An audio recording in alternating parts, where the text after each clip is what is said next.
Light a campfire and everyone's a storyteller. Join us for some thought-provoking and beyond fireside chats. Nancy, welcome to our podcast. Nancy, before we start speaking about what it is that you do for Oceans Without Borders, I'd like to ask a couple of questions about you, just to get to know you. I believe that you come from Dar es Salaam, which is a coastal city in Tanzania. Is this where your passion for the marine world was born, and is it something that you've felt since you were young? Yes, it's true that I'm born in Dar es Salaam, which is a coastal city in Tanzania. But unfortunately, no, that is not where my passion of marine world was born. And actually, I knew about the diverse blue planet quite very, very late. And also as a child and coming from an African family, there were really no those culture visits like to the beach. Like the first time when I was in a swimming pool, actually, it was at my university level. And that is simply because I was pursuing Bachelor of Aquatic Sciences and Fisheries, and there was a course which is known as Swimming and Survival in Water. So at university level, that was the first time that I was entering in a swimming pool. And I remember at that time I couldn't swim. So as we were learning how to swim, I was having a very harsh instructor. And as I was trying to swim, I remember he told me, "Get off the swimming pool, you're swimming like a duck." And I made a vow to myself that I will never step into a swimming pool or never step into any water-related issues, because I was very discouraged. And even that time when I was selected in the course, because aquatic sciences covers a major arena of water-related courses, from freshwater to marine water. I was truly not happy because I was not even seeing the future. And as a young generation, we want to finish university level and at that time get a job. So me, I was not seeing myself getting a job in that arena because first of all, it was a new course even for the university. So it's like it selected some of university material to go and study that course. So most of us kept it as our last option. Like myself, I kept it as the last option, but unfortunately, in which right now I won't say the same, but unfortunately at that time, I was selected to be there. That was under University of Dar es Salaam. So what I can say that was a turning point for me is that after I finished my bachelor study, as I was waiting to graduate, there came an opportunity from the IOC UNESCO, that is Intergovernmental Oceanographic Commission, whereby it was supporting young people who are taking water-related courses, specifically who have background in marine, to go on board a Sayagalas, which is a cruise, a South African cruise. It was bringing together senior and young marine researchers to be on board that cruise and to explore the coast of Durban up to the coast of Tanzania. And me and some of my friends sat down and put on an application, and luckily we were selected. So to me, that was a turning point because after being on board that Sayagalas cruise, it was my first time to be in contact with other senior marine researchers. For me, I have never really gotten that exposure. And the good thing about being in that cruise is that you see those senior, they were specializing in different fields in marine. Like you could see this one is specializing in coral reefs, this one is specializing in fish ecology, this one is specializing in sponges. So to me, first of all, that's diversity. It was already enlightening, like, oh, maybe there is more in these waters than what the eyes could see, or maybe what I thought there could be. Because most of us, when we think of the ocean, we think about fish and we think about swimming. We don't think beyond it being a recreation space. So after being in that cruise over time, so the cruise entailed collection of data. So we were collecting data by using equipment. And for me, I was seeing for the first time technological equipments which were being sent down deep into the ocean with the cameras, and we were able to watch the species which were down the ocean. And I was affiliated with a group of benthic biodiversity experts. And at that time, I think it was my very, very first time I was getting into into the arena of benthic biodiversity and how blessed our Indian Ocean is. So to me, it sparked something inside me, like how come for Tanzania there is really, I've never really seen like a person coming up and speaking about how blessed we are with our oceans, and the fact that you learn that what you see in our ocean, it's only 5%. We have only explored 5%, and there is 95% which is left unexplored. To me, that posed a challenge to me, like, what am I doing? What am I doing as an individual to make sure that in years to come, the youngsters like myself are not feeling lost and feeling like that ecosystem is just about fish and swimming, but it's an ecosystem that truly needs experts. It needs young people also to champion, to be in the forefront, to make sure that things which are undiscovered, we are also in the forefront of making sure that we make those discoveries in the future. So I think that cruise was a turning point. From there, I've dedicated my time, especially with this era of social media, to make sure that I educate the outside community of things which they have not been revealed about the ocean. So I think that's where my passion came from. So my passion came from a point of of challenging myself, like why is this knowledge not out there? Why are there no young people desiring to become marine scientists? Is it really out of knowing, or is it out of ignorance? So to me, I came to realize that it's out of ignorance. There is a gap that was not out there, and I gave myself a responsibility that I should take action so as others may follow. Yes.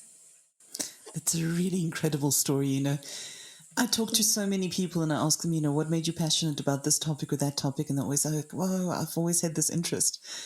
But I think it's really, really fascinating that there's this topic that, maybe didn't necessarily interest you so much, or you weren't that keen on in the beginning, but it's become a passion over time, and over actually questioning it, and trying to come to grips and understand it. And I think it's a wonderful story, because it really shows that you've struggled for an understanding of what it is that True. you're doing and why. Very true. Very true. Yeah. Yeah. Very true. Okay, so you've spoken a little bit. You mentioned that you studied marine sciences and benthic ecology. Yes. For those people who aren't familiar with those terms, could you just explain a little bit about benthic ecology and what that is? Okay. Yeah. So I'm happy for this question, because always when people hear marine science, some people get their own definition, like, okay, marine science. So when they translate, they think you're a person who only studies about fish. So just to elaborate, first of all, I have masters in marine sciences from Institute of Marine Science, which is under University of Dar es Salaam. And just to explain marine science as marine science, first of all, is a very broad term.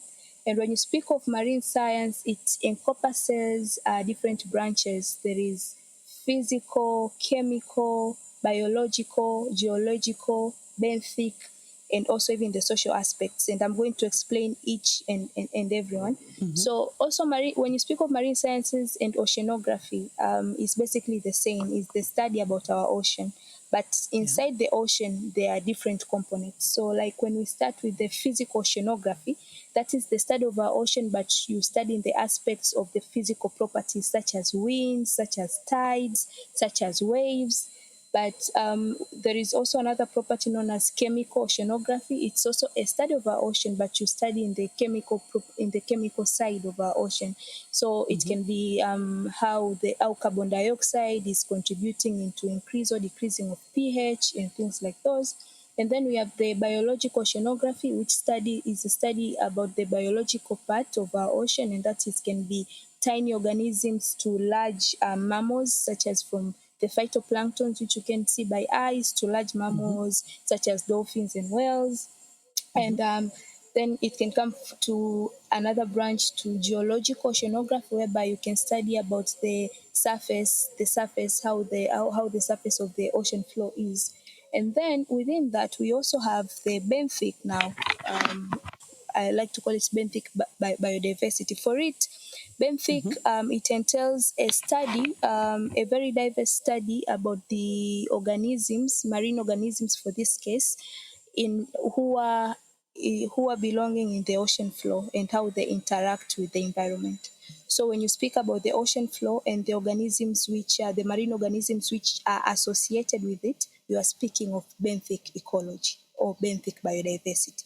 So ecology is basically the interactions between the organisms and how they interact with the environment. So if I can give an example, for instance, of a benthic species, coral reef itself is a benthic species because it is attached in the ocean floor. Okay, when you speak Okay. about the kelp, yes, when you speak about the kelp forests and even those crabs who are passing in the ocean floor, all of those they entail benthic ecology. So basically, those organisms which are in association with the ocean floor and how they are interacting with their environment. And for my case, why I'm still a benthic ecologist in progress because in our oceans, I love to say in our oceans, you can really never reach the point and say that I have now specialized because our oceans are very big and yet there are still discoveries that are yet to be made. But so the reason why, for my case, I choose to identify as a benthic ecology is because before I came into masters in marine sciences, I first dealt with freshwater and I was dealing with benthic organisms in freshwater and specifically in rivers. So I really wanted that connection to continue because I did that for my bachelor, whereby I studied the benthic biodiversity in River Morogoro. It's somewhere in Tanzania. I was using those organisms to determine the water quality of the river. So I was fascinated because the first time I went to the river with my kick nets, I remember my supervisor, Dr. Lulu Kaya. She told me that when you go with this with this kick net, when you keep it in the bed of the river and you kick, the organisms which are going to come out and those ones are the ones which you are going to use to determine the health of the river. At first, I didn't believe. So when I went with the kick net for the first time and kept it in the bed of the river and I kicked and these organisms came in the net, I was so much fascinated. I was like, oh my God, this is so nice. And that was my first steps when I was venturing into science. So after my bachelor and after I was exposed into the side of marine, I wanted to continue in that realm. I wanted to continue in that realm to continue studying these benthic species who are associated with the ocean floor. But in the ocean floor now, you get much more of diverse species. And the good thing about the benthic part is that when we speak about our ocean being unexplored, actually the most diverse part which is untouched is the benthic part. So there are organisms which are lying in our ocean floor which are yet to be tapped. And that is something which makes me very excited because it gives me a hope that in the future, maybe I could discover something new. So that's what benthic ecology entails. So marine organisms in relation to the ocean floor and how they interact with the environment. And as I even think of my future in pursuing PhD, I want to remain in that arena because of the future and possibilities of discoveries and so much of which are still unknown. Well, it is absolutely fascinating. I mean, there's so much, particularly of the deeper ocean, that actually hasn't been explored. And when you think about, the surface world and how there's probably no place on the face of the earth, on land, that actually hasn't been explored or visited or seen by people, and then you compare it to the ocean and the relatively small percentage of it that's known. It's really, really fascinating. Very fascinating indeed. So, and just in terms of what you're doing yourself, obviously marine sciences and that refers to both freshwater and saltwater. Have you made the decision to specialize on the saltwater side, or are there still projects that you're carrying out and looking at freshwater organisms as well? No, for now I've made up my mind. It's only I'm dealing with only the ocean because I feel it's a side that it's a side that really needs a deeper understanding. Yes, and when I look at the people who are in the forefront, um, people people are there in academia, but those who identify themselves as a science communicators, myself, who can go out there and actually speak to young people who are the next generation of the ocean stewards. I feel like there is still that gap, and I want to contribute in raising more of that generation who are going to be stewards of our oceans. So I'm committed fully to our oceans. Absolutely. Yes. Now, you've spoken a little bit about the sort of the tough experiences that you had when you first started, getting in the pool, swimming, that whole bad experience that almost put you off it in the first place. But, anybody who looks at your social media or anything can see it's obvious that you now have this incredible love for diving. Can you Yeah. talk a little bit about how you came to actually start diving, and maybe how you feel that this has contributed towards your work and opened up new areas of focus for you? Yeah, sure. So, for my case, I remember as I was finishing up my masters in marine sciences, my passion was growing bigger and bigger, and I was also passing through social media, and I would see people diving, and I say that okay, I'm a marine scientist, but I've never really experienced life below water, and that's something which was really, it was actually paining me. So I remember taking my diary and I wrote that before this year end, and that is, I think it was 2020, yes, before this year ends, I would like to experience how it feels like to be under there. So for me, that would have made me feel like a complete marine scientist. So I started saving because, in the diving industry, especially for people who come from a background like mine, right? African family and middle income, diving is quite costly when it comes Yes. to in Yeah. terms of finances. Yeah, supporting Yeah. oneself, it becomes very hard. And even when you talk to your parents and say maybe they should support you to go diving, they'll be like, what? I can't support you. You want to go and dive there? No, because they're also not exposed in that environment, so they think it's so Yes. much dangerous. So I was saving, but unfortunately I was not reaching my goal. But before working with Oceans Without Borders, I am also one of the co-founders of the youth-led marine organization known as Aquafarms. So from there, I remember one of an organization approached us that they invited us to give a talk on the ocean decade, because we are currently in the ocean decade of science, whereby we want to join forces collaboratively to make sure that our oceans are in the better place. So there are some outcomes in which they wanted me, actually it was specifically for me, they invited me specifically to share in a webinar, in which I gladly say yes. So in that webinar, as I was sharing what we're aiming, the type of the oceans we're aiming at by 2030.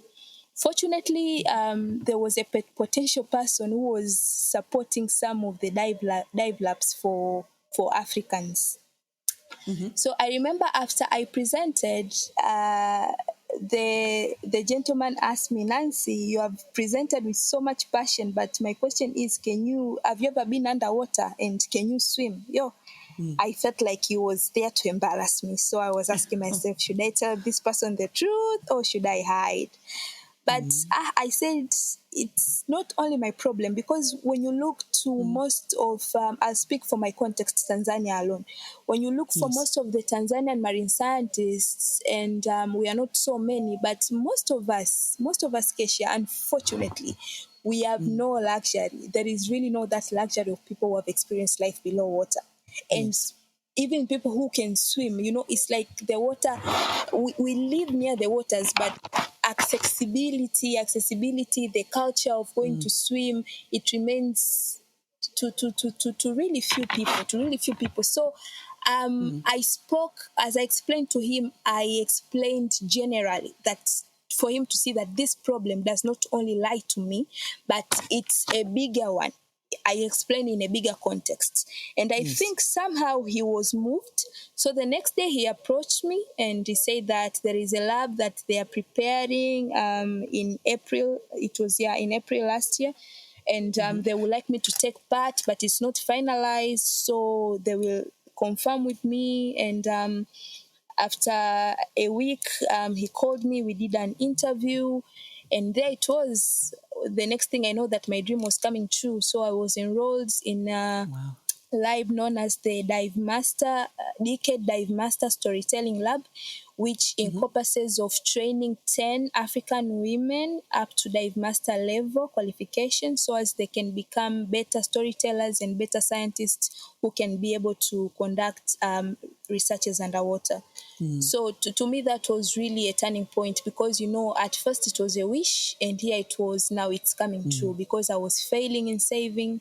I was failing when it comes to support. There really obviously I can say this confidently that, for instance, like for my country, they really know those supports who are supporting us as marine scientists to be able to sharpen up our skills of underwater to continue conducting these researches. That's why most of our researchers, you find that they are limited to coastal areas. So that's why people will only study mangroves, and even someone will tell you that they study seagrasses, then they study up where the shore ends, but no one dares to go deeper because those skills are not there. So for me, I was having a desire. I didn't want to be a mediocre because at first, when you want to make a change, first of all, you should be in the forefront of change so as others can follow. So to me, that lab was making my dream come true because on my own, I could have never make it. I know that. I could have never really make it on my own. So 3 months, I think the lab took place in South Africa from April last year up to July. It was really tough. I shouldn't lie. It was really tough because for a person like me, who was not so much comfortable in water, and to be able to reach up to dive master level in a matter of 3 months, it wasn't easy. Yeah, it wasn't easy. I think it's one of the things which I will never forget. But all of us, we were 10 of us. Yes, we were 10 of us. We pushed, and luckily enough, we were able to get the accreditations. And as I came back now I was already having about 70 plus dives, right? So as I came back home, I told myself, until this year ends, I don't want to be near waters. That lab was marathonic, very much marathonic. But the next thing I know, just 1 week as I come home, then there is this job interview. I mean, a call for job for OWB project officer. And at that time, my other dream was to be internationally exposed. And as I was reading Ocean Without Borders, I saw that it was operating in 3 strategic areas. That there is Mnemba in Tanzania, there is Vamizi in Mozambique, it goes up to down in Isimangaliso in South Africa. Yes. And for me, I really wanted to get to be in a workspace whereby I can get to work with diverse type of people. So I applied. I applied, and the next thing I know, I'm called for an interview in August. So I'm only back in July from the Dive Master Lab. In August, I did the interview, and after 2 weeks, I'm called up in an island to be given an orientation and to officially start. Oh, wow. So for me, I was connecting the dots because, Kesha, when we come to one of the requirements of this job, is that they wanted someone who could dive, all right? Yes. And they were looking at employing a person locally. And there were 4 of us who were shortlisted. So I think it was me. I don't remember the other ones, but I think probably 3 girls and 1 man. And And if I flash back, if it wasn't for this diving skill, I could not be having this job, because this job, 60% it requires you to dive and to go to look at the health of the corals and to conduct coral surveys and the restoration. So sometimes when I sit, I'm so happy that I've gotten this job, but sometimes I usually sit and wonder, like, how much competition could there be if most of the Tanzanian marine scientists could be having a skill of knowing how to dive? So sometimes I feel like I'm privileged, but I feel like I should not stay with this privilege on my own. That's why I've become an advocate of of um, of being able to accelerate, of wanting to accelerate change, especially to the donor agencies and people who are supporting young people, to make sure that they see the importance of this, of the diving skill, especially at this era. We are in an era whereby we want to explore our oceans further. That means that our skills also have to be strengthened. We can't do things which we used to be as before. Because for my case, I always think like, if it wasn't for the Dive Master Lab and me acquiring the Dive Master skill, then I could not be having this job, because this job requires a person who can dive. But again, I think, how many Tanzanians marine scientists who have an ability to dive? So that means that if the case remains this way, it means that the marine scientists in Tanzania will be having inability, especially young people. I'm speaking for the young people, not the old generation. That means that there will be opportunities, international opportunities, which they will be missing just because this skill is lacking. So I find like this skill is very important, and for me, I think it has opened doors, and I think it's not over. It's going to continue to open more doors for me, but I don't want to enjoy these privileges myself. So that's why when I say that I'm in the marine space to stay, it's because I want to see marine space becomes equal, and more marine scientists from Tanzania know how to dive, and they can also be able to curb international opportunities like I think the one that I'm privileged to be right now. Absolutely. And it's really going to take a little bit of time to sort of not only to provide those opportunities, but also to change the mindset around diving, isn't it? True, very much true, very much true. To change the mindset around diving, very much true. Well, I think you're doing a wonderful job of showcasing diving and what it can add to your career. Yeah, thank you. Now, Nancy, I'd like to talk a little bit about this position that you do currently have, Project Officer for Oceans Without Borders, based at and beyond Mnemba Island.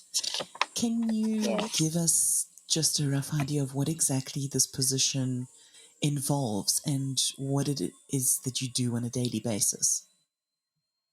Okay, so first of all, this position is I can say they have never had this position before. So it's quite very new. So I'm sitting in a place which is very new, and how it looks like in a daily basis, it requires quite of multitasking, and 60% of my work is to push forward the success of coral restoration projects with the team of CNC Rangers, who are, because the coral restoration project is the most recent project here in the island. But also, one of the major things which I do in this position is to be able to make sure that our database for the monitoring project stay intact. So apart from the coral restoration projects, Ocean Without Borders also conducts researches regarding beach erosions. So we conduct beach erosion surveys after every 2 weeks. So before I came, these ones, they were only conducted in Vamizi and Benguera. Vamizi and Benguera, those are other strategic points of Ocean Without Borders. At Mnemba, it was not yet established. So I remember one of my very, very first tasks was to establish the points around the island. And for the beach erosion, we measure, it gives us insights of how much our beach is eroding. Because even when you come here at Mnemba, there is a room number 12 in the northern side. in which at first it used to be much seaward, but right now is being brought much more up, and that is because much water is flooding. You can tell that there is intrusion of salt water that is coming up, and that is due to the climate change, and it's eroding our beaches. So for us, taking that data after every 2 weeks, it becomes very crucial when it comes to informing decision making, because we work very closely with the government, so as we can have informed management strategies. And also, apart from that, as everyone knows, I think it's very famous that Mnemba contains one of the longest database for the sea turtle nesting. And Ocean Without Borders, now with my position, I'm also responsible to make sure that that database continues going and that it becomes consistently, the data is collected consistently and there is no data that is lost. And that is for the sake of making sure that the conservation efforts are being kept in place, especially when it comes to informing the government. But also, apart from that, we conduct coral reef surveys after every 3 months, and that is to monitor the health of our reefs. When you come here, I've just been here recently, but when you speak to guests, you come to know that before the reefs used to be very healthy compared to now. So we are collecting the data over time just to make sure that how do the reefs looks like over a long period of time. Yes, we know already that they're deteriorating, but with no data, no right to speak. In order to be able to accelerate change, especially for the decision-making bodies, we need data so as they may be able to know what is really happening. But also, I'm also championing data which is done collaboratively here in the island, known as Takataka. Takataka is in English is waste.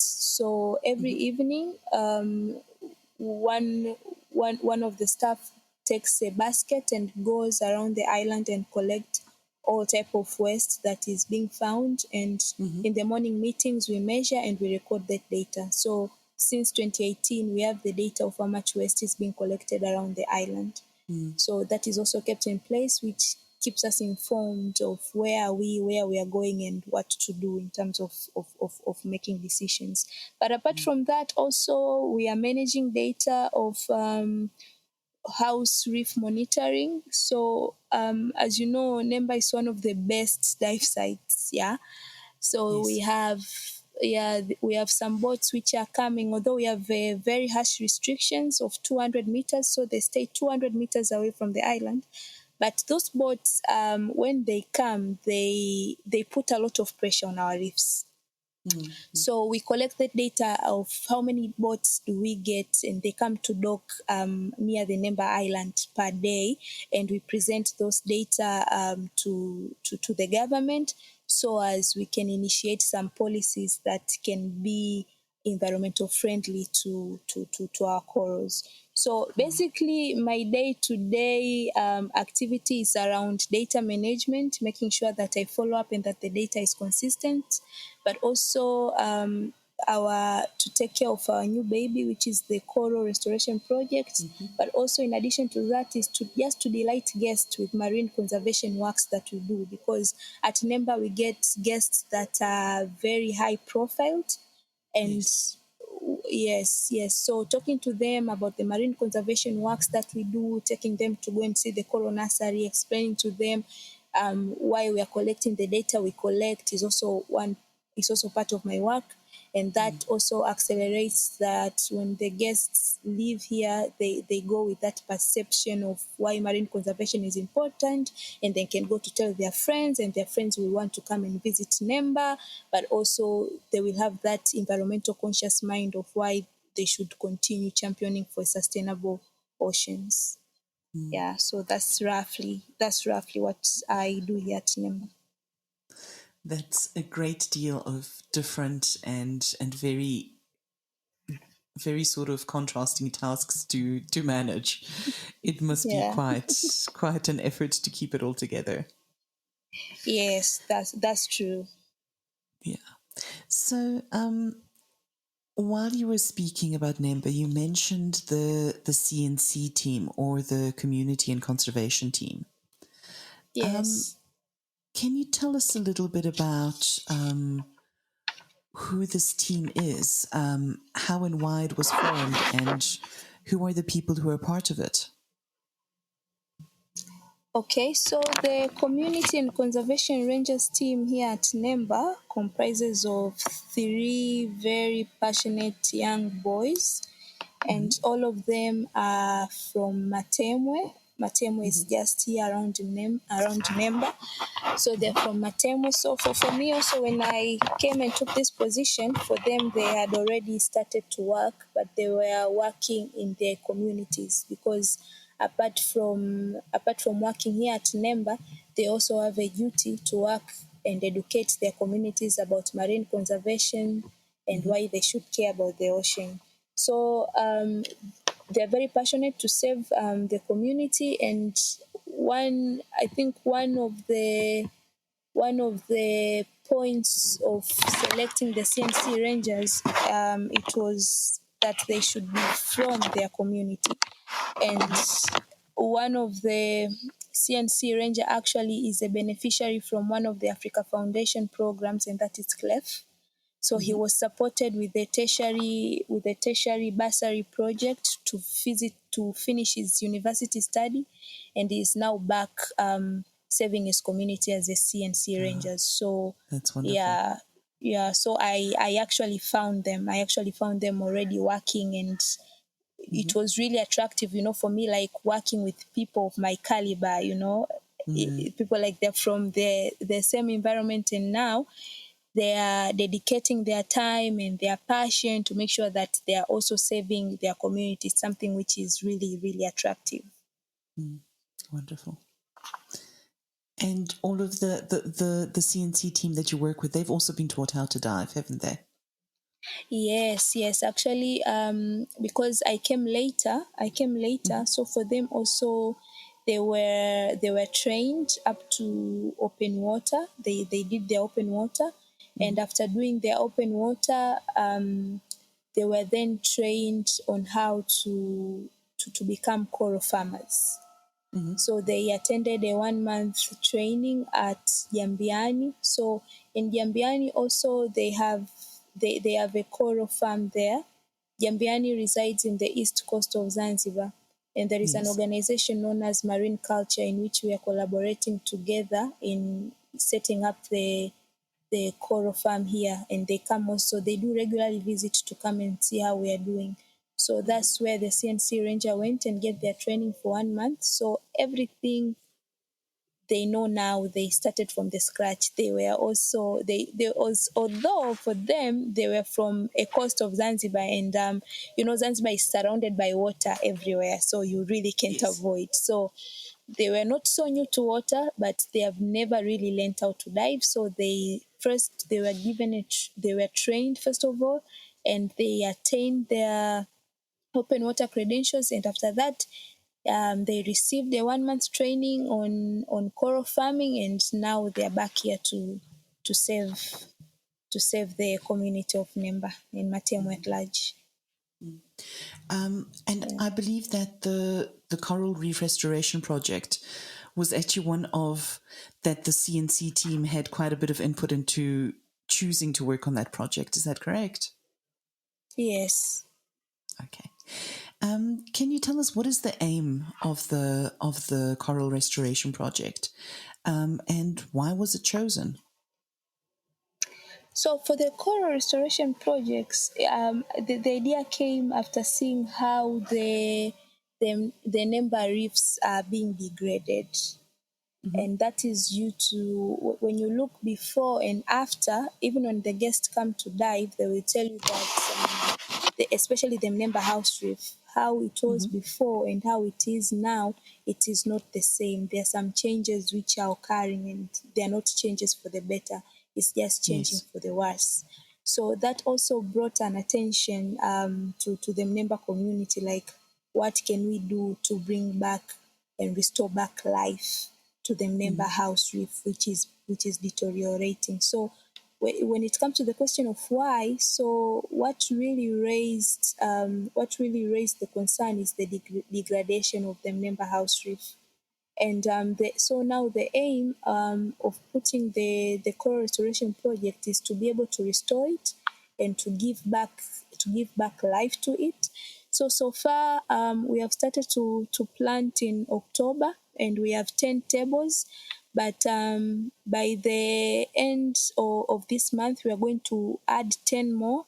The aim is to have 40 tables underwater, and also after having the 40 tables, to continue planting and planting and planting. But at the end means goal, the bigger goals is that after it reaches the outplanting phase, those coral fragments can be restored to the degraded sites of the Mnemba House Reef. That's amazing. You've mentioned a couple of times the degradation of the reefs around Mnemba. Can you talk about some of the factors that affect those reefs, and about how and why they have become damaged? Oh, sure. So there are multiple factors of which have damaged the reefs, and these factors entails natural and also human causes. So, for instance, like right now, when we speak of natural, as we know, we are in the verge of climate change, and that is something which can no longer be denied. And for the climate change which is happening, it's also causing changing in water temperature. And when there is change in water temperature, it also causes what is known as coral bleaching, because there is an optimum temperature that coral can survive. And once the temperature goes above that, it causes bleaching. So climate change, when it comes to the natural factor, is the major one, which causes change in water temperature, but also ocean acidification, decrease in the pH, but also pollution. Those are natural, which are happening at Mnemba. That's why every time we clean the beach, we go with the basket to collect waste, which are being drained here, and not like the island are polluters. Some of the waste are being carried from the western part, from the northern part, and are just being brought here at Mnemba. And as you know, as the time goes by, the population also increases, and statistics shows that our population is also going to double by 2050. So that's also one of the factors which also contributes of the amount of waste which are also being deposited, which are also affecting our corals. But also when you come to the most visible factors, for instance, like when you come here to Mnemba, I spoke about the boats having very many boats which are putting pressure to our coral reefs. But when you compare before and after, currently there is an increase of number of boats. Like you can find over 100 boats per day. They're just there near the Mnemba House Reef, right? Putting a lot of pressure in our coral reef. And of course, increase of number of boats also is being accelerated, because also there is a development in the tourism sector, which means that there are people who are entering in this sector, which is also causing the boats to increase, right? But apart from that, we have destructive anchors. So, for instance, like you can find when people come with their boats and they want to dock their boats, they are not being conscious of where to put their anchors. Someone just throws an anchor down, and when you throw an anchor down, you find like there is a beautiful coral, and it just goes and distracts the physical appearance of the whole coral. That is something which is quite common here. And also, what can I say? Yes, so I think those climate change, as in natural increased number of boats, destructive anchors, tourism development, some sort of illegal fishing in the other side of Matemwe, and the increase in population, which keeps a lot of pressure in the scramble of our resources.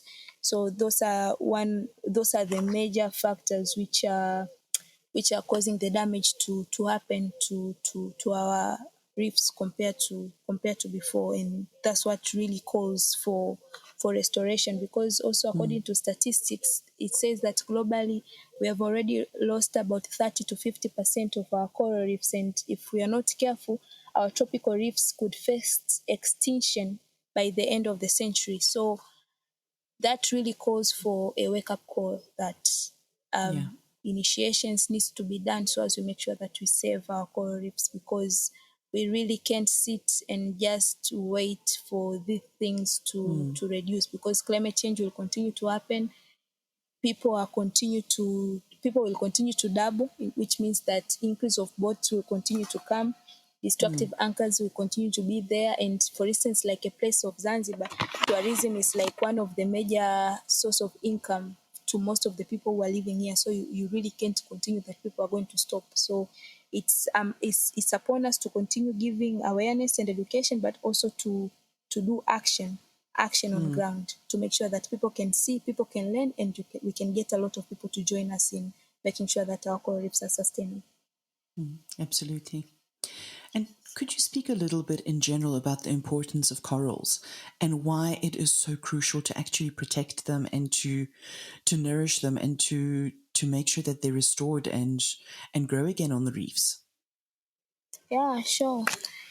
So generally, when I speak of importance, generally when it comes to marine life, I usually like to structure importance in a way that it touches people's lives. Because as scientists, usually when we are asked about importance, we like to structure importance when it comes to ecology or what it means to marine life. Sometimes people don't care about that, although we want them to care. So for me, in this podcast, what I would want everyone to know is that, first of all, we should know that coral reefs harbors 25% of all marine life.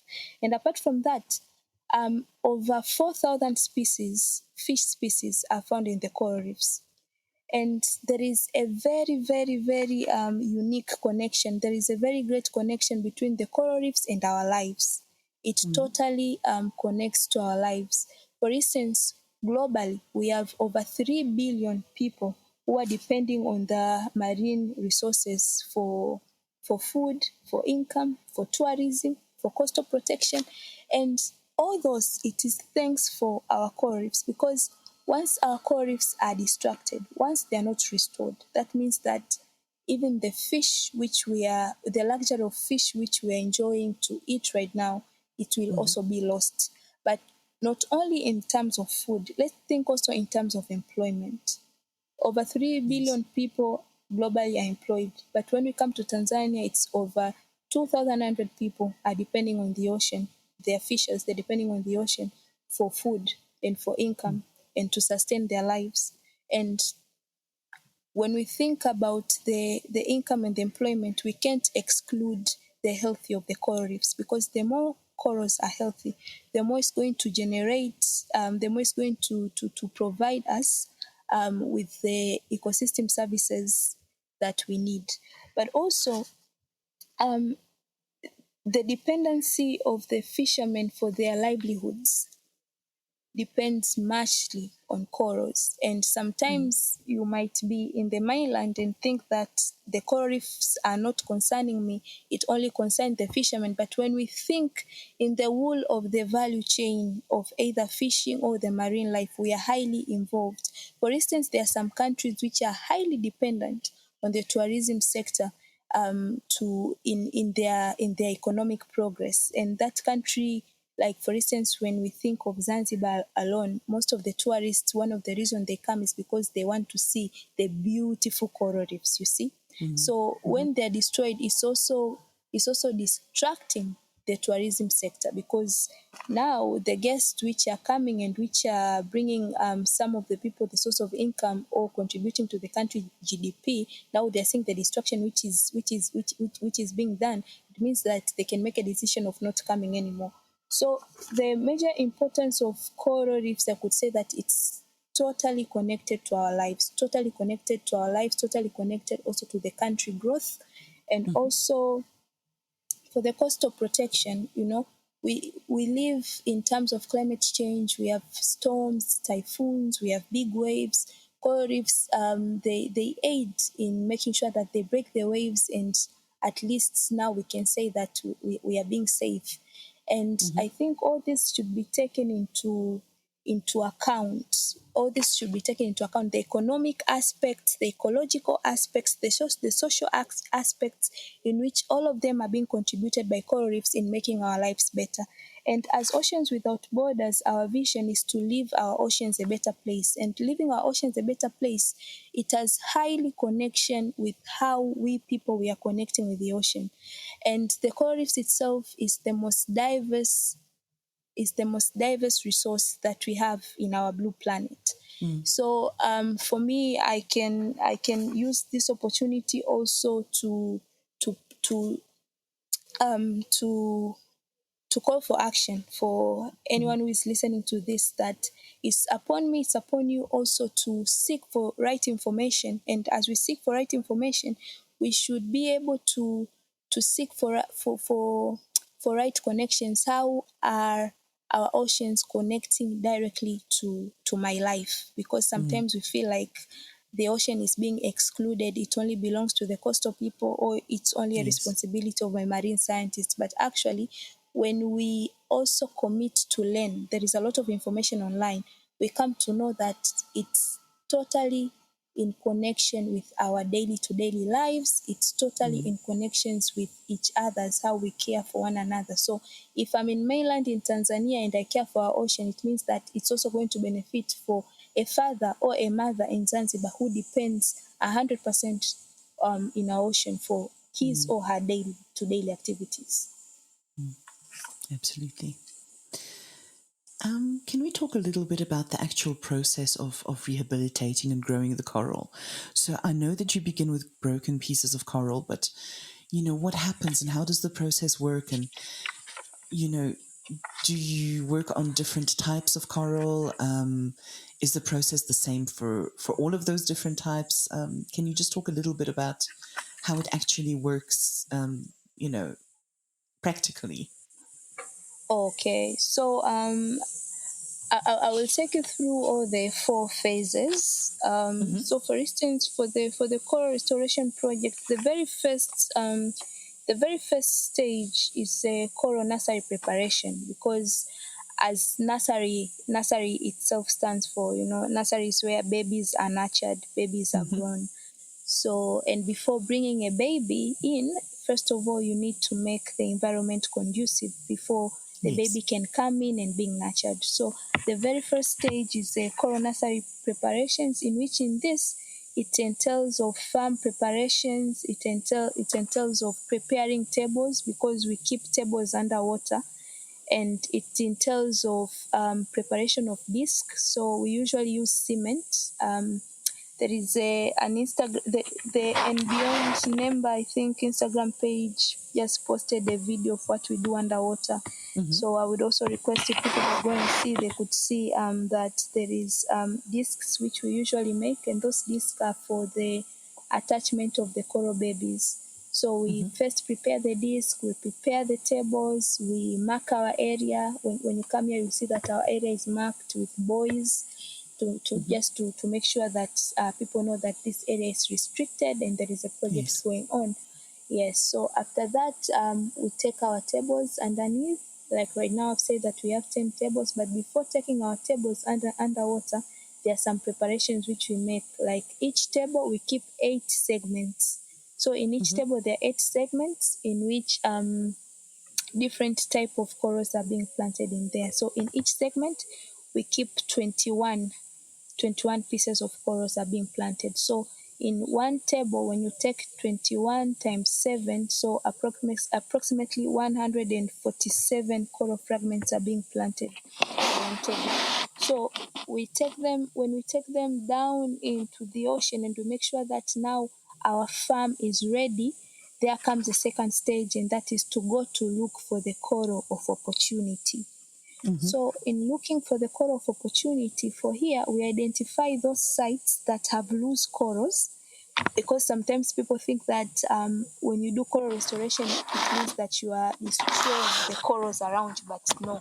What we go is that we go to look for coral of opportunities. Coral of opportunities are those corals which are loosely bound, those corals which are healthy, but they are not so much attached to the parent corals. So we go and we take those pieces of the loose corals, and after taking those pieces of the loose corals, we go back to the farm, and those ones which are big, we reduce them into different fragments. So, and also as we go to collect, we collect different species, because it's very important to have genetic diversity, just in case of the climate stress, they can be able to survive better. So we collect diverse of species, and we go back to the farms. We have our hammers and other things, and then we break them into small fragments, and we start to plant. So that is the third stage, that is planting and cleaning.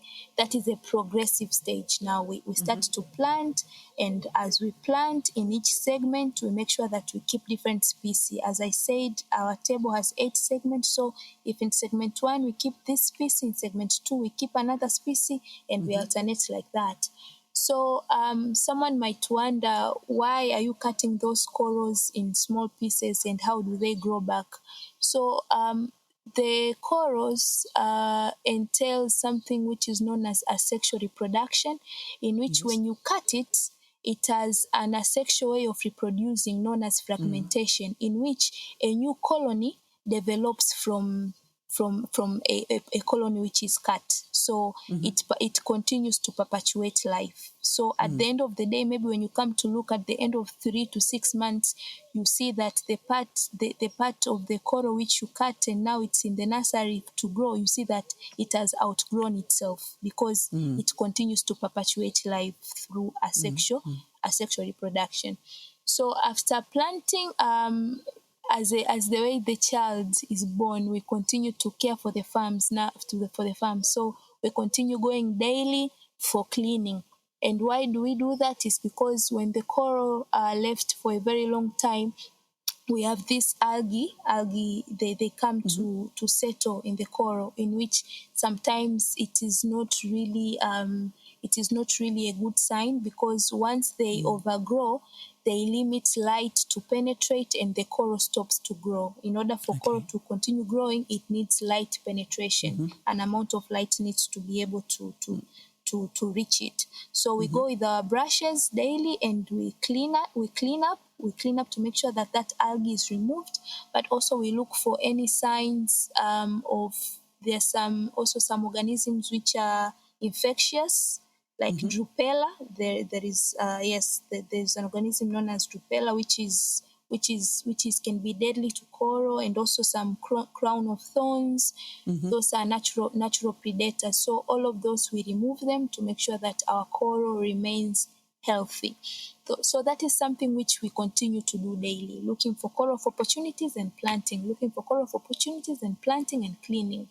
And at the end of the day, at the end of 3 to 6 months, now we start to look for our corals that have shown a sign that they are ready to be transplanted. How do you know that they're ready to be transplanted? You see that there is an outgrow, and it has really attached well in the disc, and that they are strong enough and they look healthy and blossoms. So there you know that it's ready to transplant.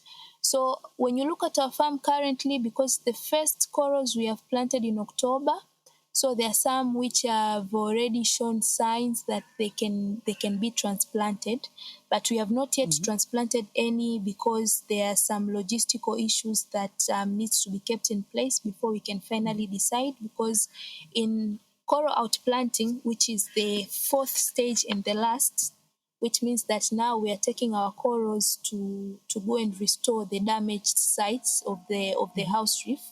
So that stage requires to identify the sites which are damaged and where we are going to keep the corals, but it needs some equipment such as drill, which we cannot also outsource locally, but we're in the verge of making those processes to make sure that we are getting a drill. And once it's here, I think we are going now to arrange for our first outplanting session, and we just hope that we can arrange it so nicely in a way that even the outside world, although they cannot be here, they can see how that process is being done of taking the coral out of the nursery. Now it has matured and go to make a difference in the damaged sites areas. Yeah, so that's basically what's happening here. Oh, wonderful. It really is a labor of love. It's, Yes. you're working on it every single day. Yeah. True. And then once the coral has been planted out, will you continue to sort of to monitor and check on growth? Or, Yes. is there, so there's a process that follows that as well. Yes. Monitoring never stops. Monitoring never truly stops. Yes, it never stops from the coral nursery up to outplanting, because, in the oceans, there are also different conditions, and also even these corals, they entails of different species. So monitoring is important so as you know which species thrives where mostly, because you might take this species and you go to restore in an area and that area just doesn't support its growth. Those things happen. So also that brings to another study of why maybe this area does not support the growth of corals. So it's very important to continue monitoring so as you may be able to spot on the problems, and if something is successful, then you can be able to report successful by how much percent. Those are the things which decision makers love to hear, so as you can continue being supported. Okay, great. And you've spoken a little bit about, the expansion that you've seen since October with adding the number of coral tables and so forth. And in terms of the actual, corals that you've planted, how has your success rate been in terms of their growth and, actually promoting and stimulating the growth? Are you seeing that most of them are doing well? Yeah, honestly, most of them are doing well, because currently we have approximately planted 983 coral fragments. And we do our monitoring. We do our monitoring after every end of the week, just to do the coral counting and to check on the outlook. How do they look? Because you will know when a coral is healthy when the colors are colorful. When it's bleaching, you will see that there are some whitish, and you know that it's bleaching. And also, because we also stick them with the glue, also you will see if something has attached very well. So at every end of the week, we do monitoring, we do visual monitoring, and we compare, like, how was this before and how is it going on now. And I could report that 90% so far of the corals, they are really going very well. Yeah, although at some point they were showing some sign of bleaching. There was a specific species that was showing some signs of bleaching, but over time it shows that it was just the conditions. But back slowly is getting back to its normal life. Yeah, it's getting back to its normal life. But so far, so good. That's an amazing success rate. I mean, 90% is incredible. Yeah. Okay, you've spoken a bit about your long-term goals.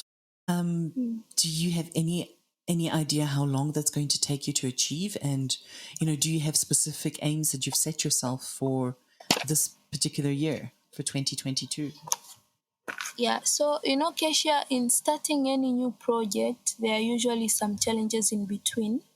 So there have been plans that probably at the end of this year we should be able to achieve those goals.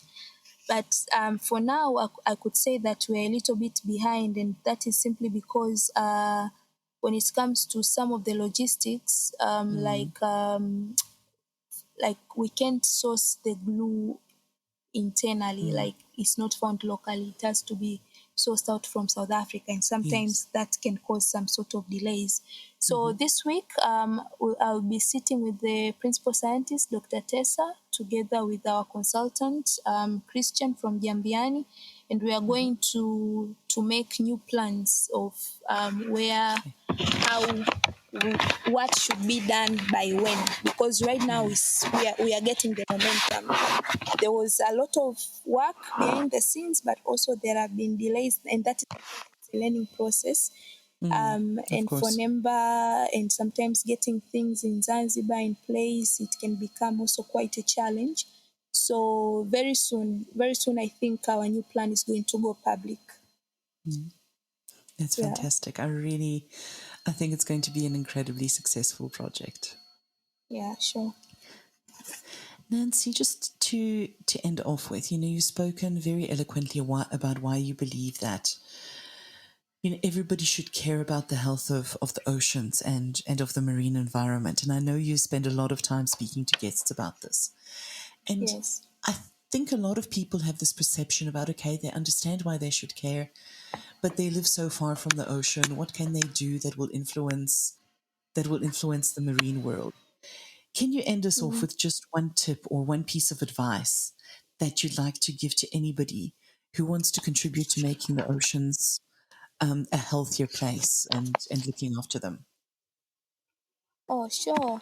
So, Kesha, you said one piece of advice, but I would like just to first elaborate before I reach to my point. Of course. And this is something, yes, which is very close to my heart. So, for me, what I think why everyone needs to care is that, first of all, we should all be able to recognize that our ocean is our most precious natural resource. And I always emphasize on connectedness, not to feel that because you are living in the mainland, you are not accessible to the ocean, then the ocean means nothing to you, and vice versa is true. So we should know that the land and our ocean are highly connected, and what occurs on land majorly affects also what occurs in our ocean. And once our ocean stops providing us services, then all of us are going to suffer. All of us are going to suffer regardless of where you live. And for me, I usually have these points in which I think they're very much relatable to any person. Any person can relate, and it can inject that sort of caring. Let's think of this. Let's think of over 3 billion people who are dependent on our ocean for their livelihoods. But not only that, here in Zanzibar alone, 80% of women, when you come here, be it in any part of Zanzibar, be it east, west, they wake up every day in the morning to go to the farm to provide for their family, and that is through seaweed farming. There is something known as seaweed farming. You find women, they are highly, highly dependent on that. So let's think of that group of people. 50% of the oxygen we breathe. I usually tell people, close your eyes and breathe in, breathe out. The breath which you are taking in, it is thanks to the ocean. 50% of it comes from there. So that means that one day it becomes dysfunctional, then we are all doomed. But also to think of the fact that 50%, about 50% of the carbon dioxide is being stored in the ocean. If that 50% could be on air, then our climatical condition could have worsened. So it is also thanks to the ocean, which keeps an incredible amount of carbon dioxide fixed in the sediment, or else we could all be doomed, and we could be having worse climatical condition. But also, let's know that our oceans totally supports our life and our livelihoods, not only in marine. With all those points, we should know that there is highly connectedness of the ocean supporting our life. So for me, an advice which I would give, sometimes I feel there is some sort of an ignorance. So my advice would be that a person should get involved. They should get involved and take small action that contributes in making our ocean sustainable. And how should these people get involved? People should get involved by, first of all, seeking for the right information. There are so many things which are going on currently with COP26, with the Ocean Decade of Science that wants to involve anyone. The world right now is moving towards sustainable ocean, and their outcomes which are there in the outline.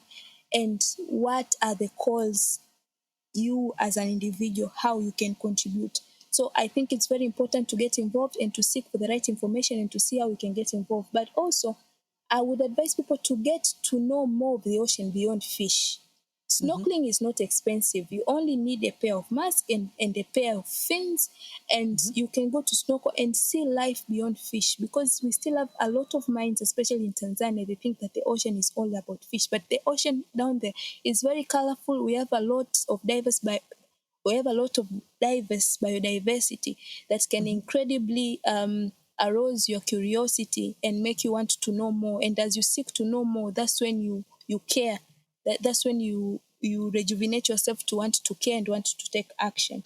So let's get to know the ocean beyond fish and beyond recreational spaces, and be committed to make a difference. But most importantly, support the local marine organizations around you. Before I came to Ocean Without Borders, I used to work with local marine organization, which I co-founded with my friends. And we arrange these beach cleanups, marine restorations. We take kids to go and see and admire the seagrasses. Join those small activities that are aims at making our oceans a better place, and you will be inspired. But most importantly, let's tap into the right information and get to know our ocean beyond just fish and recreational spaces. That's very, very good advice, Nancy. Thank you. And it's very practical as well. Yeah. Thank you so much. It's been absolutely fascinating speaking to you, and I could sit and chat to you for hours longer. So thank you very, very much. I really, really hope I get the opportunity to dive with you at Mnemba sometime. I wish to. And I'm sure I will at some stage, when you're not so busy, ask you to come and talk to us again. But for now, thank you so much for your time. Thank you so much, Keisha. Thank you so much for your patience. I'm so sorry I've been running up and down, but I'm so happy that we have done this. So thank you so much for having me. Wonderful. It's been a pleasure, Nancy. Thank you. Thank you for listening to Leave Our World a Better Place. Don't forget to subscribe to make sure that you never miss an episode. If you'd like to find out more about And Beyond, please log on to our website at andbeyond.com.